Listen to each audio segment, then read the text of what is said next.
There are all these human rights abuses that take place on terrestrial mining. We won't have that on the deep sea. And I just think that is the most unacceptable argument. Firstly, the human rights abuses arose from mining companies. And so now we're trusting the mining companies are getting to use something that they did in the past as an excuse to mine more. It makes no Yeah, sense. yeah, yeah. If you want the human rights abuses to stop perpetrating human rights abuses.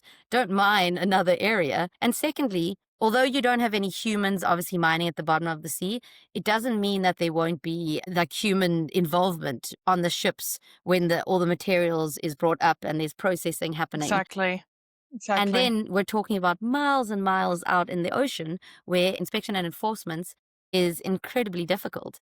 Yes, which we know already Exactly. from the fishing industry, the shipping Exactly. industry. So many like seafarers, they're just massively at risk because of the nature of at sea operations. Yeah. You're out of sight, multiple jurisdictions that, have Exactly. some power to enforce, but no one really wants to take responsibility because it's so expensive to Yeah. enforce the law out at sea.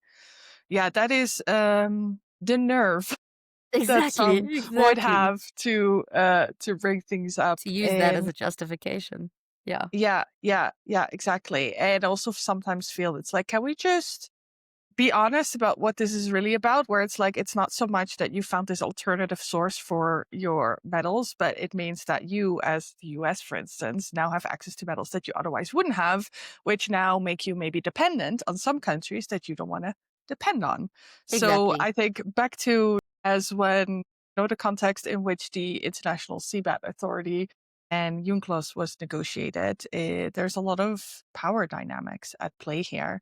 And still, I think, a big concern about equity. That's exactly what I was going to say.